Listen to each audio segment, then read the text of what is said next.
존경하고 사랑하는 우리 구독자 여러분 반갑습니다. 여러분의 천만 라디오 친구입니다.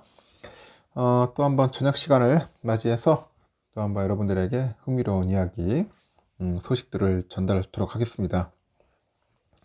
편안하게 들어주시면 감사하고요.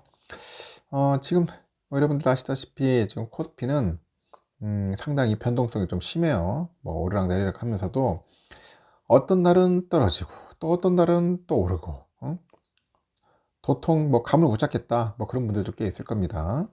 어디에 장단을 맞춰 가지고 춤을 춰야 할지 상당히 힘들어하는 분들이 많을 겁니다. 천혜장도 상당히 어떤 때는 힘들더라고요. 이 뭐 주가 예측은 여러분들도 아시다시피 뭐 시내의 경지에 올라야지만이 알 수 있는 거 아니냐, 뭐 그런 이야기도 하는데, 그때그때마다 다양한 변수들, 이벤트, 사건 사고들이 있다 보니까 어떻게 흐를지 모르겠어요. 각종 또 지표에 그런 수치값이 또 다르게 나오면은 또 엉뚱한 방향으로 가는 거야. 엉뚱한 방향으로. 그러다 보니까 어, 전혀 도통 우리가 어떻게 보면 감을 못 잡겠다는 거야. 예측을 못 하겠다. 예측만 잘하면은 뭐 다 따라 맞추겠지. 그게 쉽지 않다는 겁니다. 세상살이 만만하게 호락호락하게 볼 게 아니라는 거죠.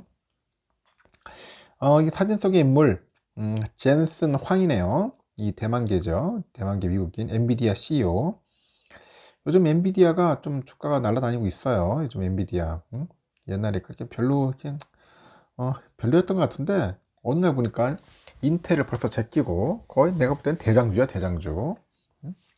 반도체 대장주 엔비디아. 벌써 그런 이야기들이 떠돌고 있어요. 엔비디아 주가가 벌써 올해 들어서 45%나 상승했어요. 그렇게 막 폭락을 하더니 이제는 주가가 많이 오르고 있다. 역시 폭락할 때 샀어야지 제대로 지금 찐, 찐 투자가 되는 거 아닌가? 하여튼 많이 올랐어요. 45% 정도 양호한 실적을 자신했고, 요즘 또 AI 반도체 판매를 포함해서 AI 포함해 가지고 데이터 센터 부분에 호조에 힘입은 결과다, 뭐 그런 이야기도 합니다. 역시 뭐 PC 반도체 이런 판매에 큰 타격을 주는 경기 침체 우려가 나오는데, 엔비디아는 이를 이겨낼 수 있는 그 반도체 종목 중에 하나로 주목을 받고 있더라, 그렇게 보고 있습니다. 그 엔비디아는 주가는 시간의 거래에서 8% 이상 급등을 해요. 그러다 보니까 상승세를 이어갔는데, 엔비디아 주가가 급등한 것은 엔비디아가 지난해 4사분기죠. 4사분기에 양호한 실적을 내놓았어요. 그러다 보니까 좀 더 나아지지 않느냐, 뭐 그런 이야기들도 있는 것 같아요. 이 기간 엔비디아의 매출이 보니까 60억 5천만 달러야. 60억 5천만 달러다. 대단하죠. 주당 순이익 EPS가 0.88달러지. 시장 컨센은 매출이 60억 달러, 그리고 EPS가 0.81달러. 뭐 그렇게 웃도는 수치를 보이고 있다는 겁니다. 엔비디아의 지난해 4사분기 순이익을 보니까 전년 동기 대비 53%나 줄었습니다. 하지만 AI 반도체 판매를 포함해 가지고 데이터 센터 매출이 36억 2천만 달러 되는 것 같고, 지난해 같은 기간보다도 한 11% 정도 증가는 하긴 했어요. 주가 상승의 원동력으로 작용했다, 그런 얘기했습니다. 원동력으로 작용했다. 엔비디아의 그 데이터 센터 부분이 성장세를 기록한 것은 AI 챗봇 덕택이라고 합니다.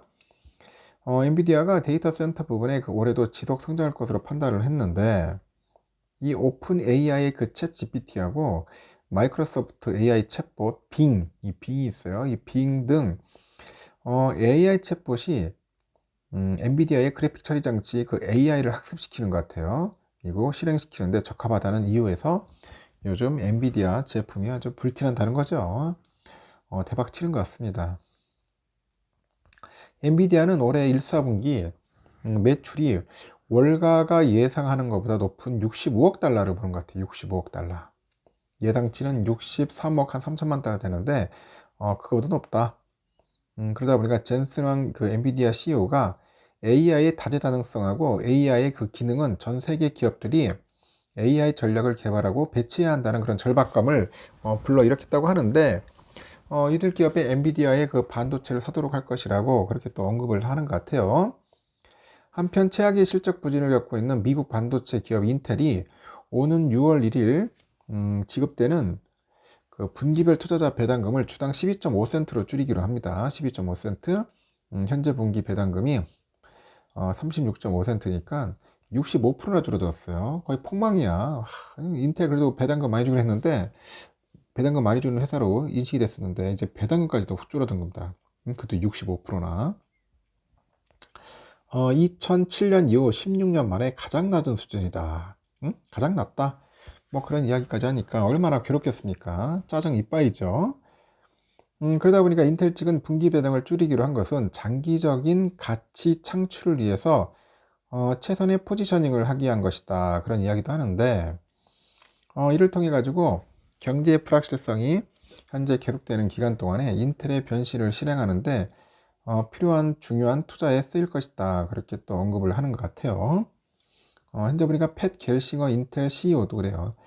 이 사회는 2000년 이후 처음 이 배당금을 일하는데 고민을 했답니다. 고민을 했는데 시간이 지나니까 배당금을 다시 늘릴 계획이다. 뭐 그런 이야기도 있는 것 같습니다.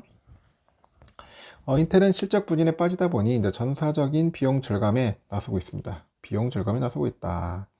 나서고 있고 인텔은 지난해 4분기 매출 140억 달러, 영업손실 7억 달러를 기록을 했어요. 기록을 했고 50년 만에 최악의 분기 실적을 보여주었고 지난해 연간 매출은 전년보다 20%, 순이익은 60%나 줄었습니다.